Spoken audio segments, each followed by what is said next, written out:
A segunda parte deste último ponto, sobre os solteiros,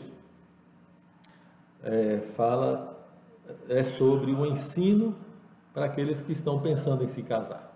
Então, a maioria dos solteiros planeja casamento, e aqui a gente gostaria de dar algumas direções de ensino bíblico para a nossa turma. É bom que os casados também estudem isso, porque vocês têm seus filhos e precisam ensinar isso para eles, porque temos os jovens que precisam ouvir de nós, os casados, sobre estas coisas, tá? Se o casamento é para a glória de Deus, e para expressar Cristo à igreja, e para servir a Cristo, para fazer discípulos, então, quem pensa em casamento tem que pensar nesses termos, e pensar com muito temor. Isso é uma coisa muito séria, não é só como todo mundo diz, casamento é uma coisa muito séria. Não, casamento é uma coisa muito séria porque é para a glória de Deus. Então, a pessoa que vai se casar, ela precisa saber se aquele casamento vai ser para a glória de Deus, não é? Não estarão casando-se para si próprios, não estarão se casando para si mesmos, mas para o Senhor. Antes do casamento é preciso estabelecer um alicerce muito firme, pedras muito sólidas sobre as quais edificar o casamento. E eu queria trazer aqui estas pedras, como se fossem fundamentos para edificar o casamento que ainda virá. Tá? Então, primeira pedra, primeiro fundamento, é que o casamento seja no Senhor. 1 Coríntios 7, 39 diz: a mulher está ligada enquanto vive o marido.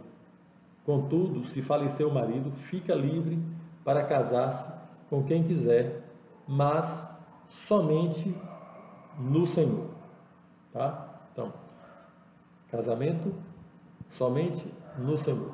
2 Coríntios 6, 14 até o 16 diz assim: não vos ponhais em julgo desigual com os incrédulos, porquanto que sociedade pode haver entre a justiça e a iniquidade? Ou que comunhão da luz com as trevas? Que harmonia entre Cristo e o maligno? Ou que união do crente com o incrédulo? Que ligação é entre o santuário de Deus, e o santuário de Deus somos nós, e os ídolos? Porque nós somos santuário do Deus vivente. Como ele próprio disse: habitarei e andarei entre eles, serei o seu Deus e eles serão o meu povo. Então, casar no Senhor significa que o solteiro deve buscar casamento com alguém que seja discípulo de Jesus. Primeiro fundamento desse ensino, primeira pedra, buscar casamento com irmão em Cristo, com discípulo sério, inclusive. Não, é crente ali de tal lugar. Peraí, tome cuidado. Tal lugar é esse, que crente é esse? Procure casamento com discípulo de Jesus. Segunda pedra desse fundamento, eu me baseio em Provérbios 24, 27, que diz assim, Provérbios 24, 27, diz assim: cuida dos teus negócios lá fora, apronta a lavoura no campo e depois edifica a tua casa. A gente costuma usar esse versículo para explicar isso. Antes de edificar a sua casa, seu casamento, primeiro arrume sua vida nos seus negócios e no seu sustento. Ele diz: cuida dos teus negócios lá fora, apronta a lavoura no campo e depois edifica a tua casa. Isto é, tenha condições de se casar. Então, baseado nisso aqui, aquele que quer se casar, que tenha o mínimo de maturidade espiritual, emocional e financeira. Como eu falei nos outros pontos, a gente aqui não vai desenvolver o assunto como se estivéssemos num retiro de solteiros, de jovens,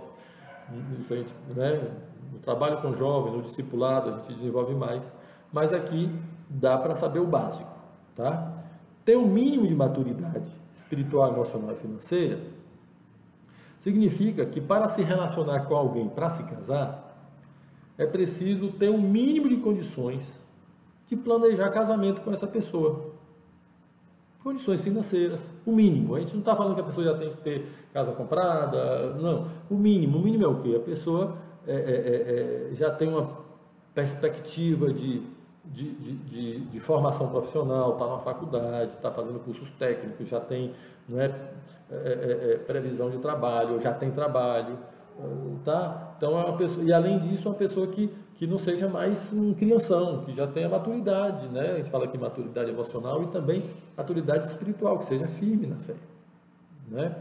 Sendo assim, a gente já orienta que adolescentes não se relacionam para casamento, porque adolescente não tem maturidade espiritual, emocional e financeira, tá? Ele precisa primeiro cuidar das coisas de fora, para depois pensar em casamento. Então já é uma orientação que adolescente não se relaciona para casamento, tá? Terceira pedra, terceiro fundamento para os solteiros e para os casados também que vão ajudar os solteiros. Então, sobre os casados, por exemplo, com seus filhos, né? O filho está lá querendo se relacionar com o incrédulo. Vai aconselhar seu filho, aliás, já ensine que isso vai dar problema, tá? Também o menino adolescente quer se relacionar com alguém, não está na hora. Então já ensine isso para ele, tá bom? É preciso que os pais estejam firmes nisso também. Tá? Deixa eu dar uma palavra pastoral aqui, novamente palavra pastoral. Alguns problemas que nós encontramos porque simplesmente os pais, na hora da verdade, tomam a defesa dos filhos nas coisas erradas, né?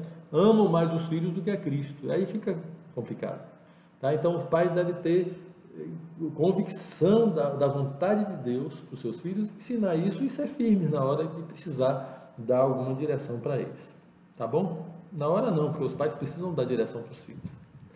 Terceira pedra de fundamento para os solteiros que estão preparando para casamento. A necessidade de ter a bênção dos pais para esse relacionamento.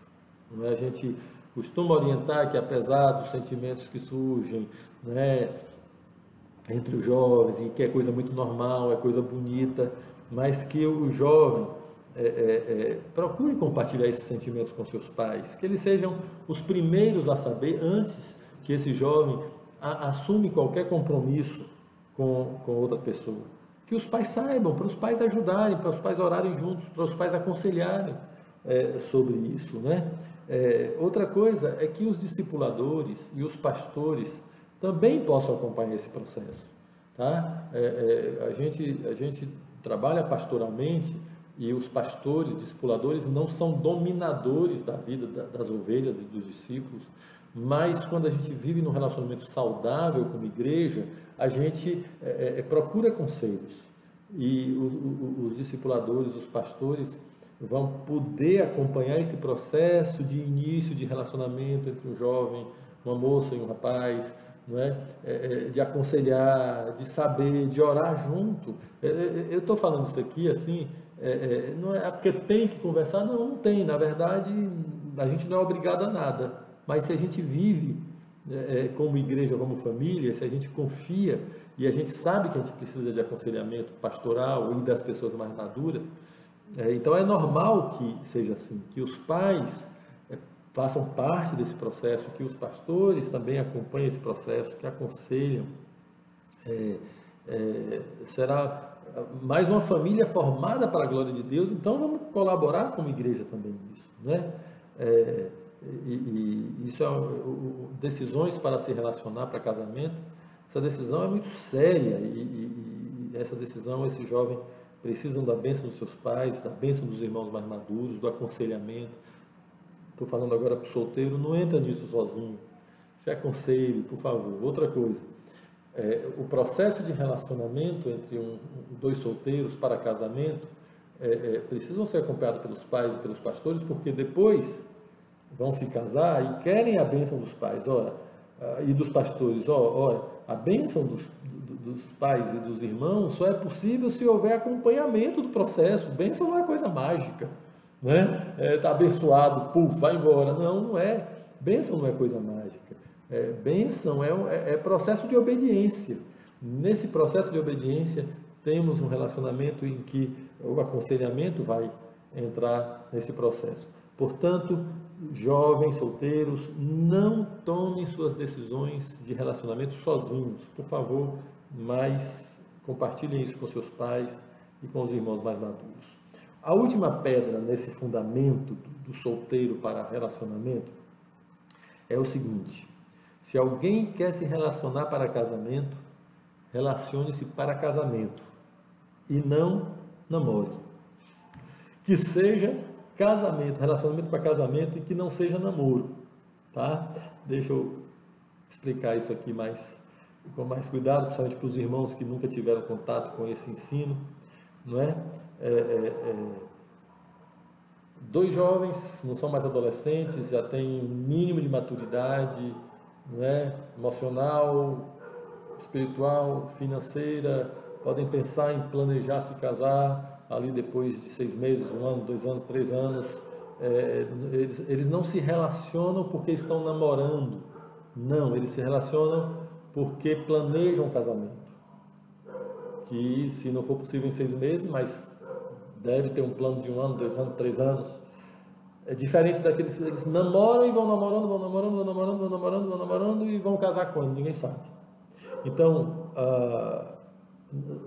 esse tipo de namoro não existe na Bíblia. Mas quando os dois podem planejar casamento, não é? Então, esse relacionamento precisa ser guiado pela santidade, tá? Vou repetir que não dá aqui para a gente entrar em detalhes sobre isso, mas no trato lá com jovens a gente sempre apresenta as diversas bases bíblicas, razões e tudo, e discute todas as situações, né? Mas o resumo é que esse relacionamento entre essas duas pessoas que querem se casar precisa ser guiado pela santidade. O que é que isso significa? Significa que entre duas pessoas que não são casadas, não deve haver nenhum tipo de envolvimento físico, nenhum tipo. O toque físico que desperta sensações, inclusive o beijo na boca, é para o casamento. Virou alguma coisa do namoro, não é? Na verdade, não estou nem falando do mundo e infelizmente de muita gente na igreja que hoje até fazem sexo no namoro, ou nem namora. Não estou falando disso, estou falando até mesmo quando não tem isso, mas o beijo virou até um símbolo. O início do namoro é selado com um beijo na boca, e depois o beijo na boca faz parte do namoro. Pois é, isso não bate com santidade, não é? Qualquer toque físico que vai despertar a sensualidade, claro e óbvio que o beijo na boca está nesse conjunto aí, é para o casamento, só para o casamento, é para depois do casamento. Eu queria ver aqui em 1 Coríntios, novamente, 1 Coríntios 7, no versículo 4, para os casados diz assim, ele está falando sobre relação sexual, sobre o marido não se negar para a mulher, nem a mulher se negar para o marido, aí chega no versículo 4, diz, a mulher não tem poder sobre o seu próprio corpo, e sim o marido, e também semelhantemente o marido não tem poder sobre o seu próprio corpo, e sim a mulher. Quem é que tem poder sobre o corpo do outro? A mulher tem poder sobre o corpo do marido, o marido tem poder sobre o corpo da sua esposa. São duas pessoas casadas. Enquanto não são casadas, não tem poder um sobre o corpo do outro. O corpo do outro não lhe pertence. Não pode ser tocado de maneira sensual, de forma alguma. Então, o namoro como se conhece hoje não pode ser praticado por duas pessoas que querem agradar o Senhor. Eu quero ler também outro texto que é importante para definir essas coisas, 1 Tessalonicenses, capítulo 4, versículos 3 a 7. Diz assim, pois esta é a vontade de Deus, a vossa santificação, que vos abstenhais da prostituição. Que cada um de vós saiba possuir o seu próprio corpo, em algumas versões fala o vaso, em santificação e honra, não com o desejo de lascívia, desejo impuro, desejo sensual, como os gentios, que não conhecem a Deus, e que nessa matéria ninguém ofenda nem defraude ao seu irmão, porque o Senhor, contra todas estas coisas, como antes vos avisamos e testificamos claramente, é o vingador. Porquanto Deus não nos chamou para a impureza, e sim para a santificação. Ele diz aqui de conservar o corpo em santificação e honra. Não é? Que a prostituição, a relação sexual entre duas pessoas antes do casamento, a prostituição, é a chamada fornicação também, ele é contra a vontade de Deus, e qualquer toque que desperte a sensualidade é a chamada defraudação, não é? Esse tempo, portanto, antes do casamento, duas pessoas se relacionarem, esse tempo de compromisso para casamento, tempo de noivado, serve para que os dois se conheçam e conheçam as suas famílias, e não para que tenham intimidade física. E tendo intimidade física, como beijo na boca, ou qualquer outro tipo de toque, caia no fato de não possuir o próprio corpo em santificação e honra, tá? Esse assunto é muito importante, gente, tá?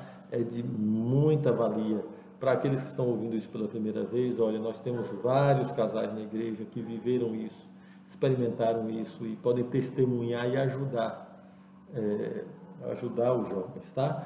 Claro, não sem luta, não sem esforço, mas que praticaram isso aí, tá? Passem isso nos grupos com todo ardor, e naquilo que precisar maior esclarecimento, depois os pastores podem conversar, vocês podem conversar com os pastores.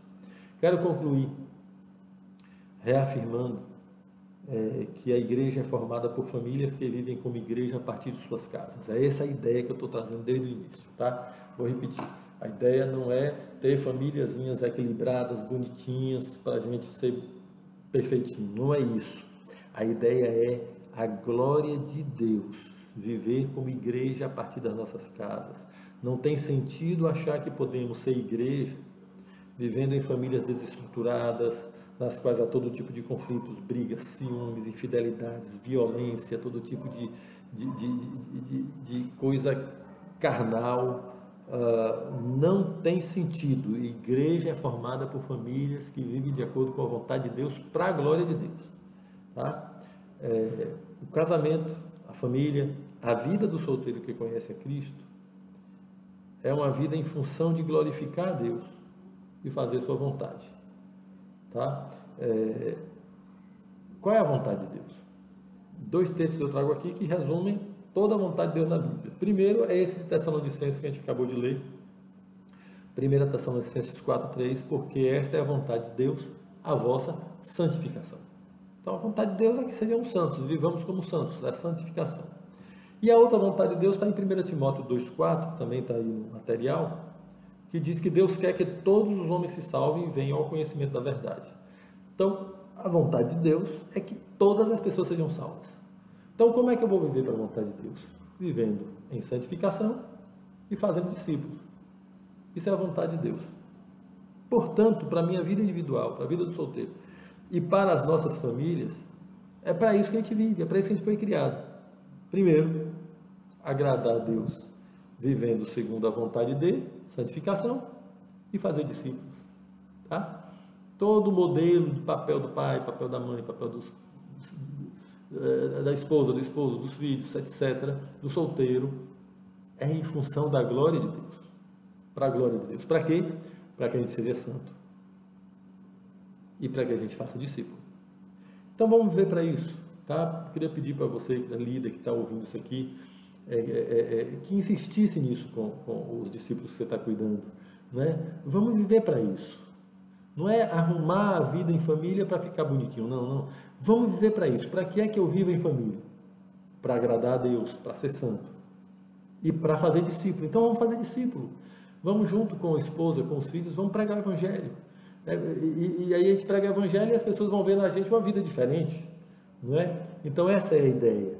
A igreja na casa, a igreja que vive, a família que vive como igreja, tá?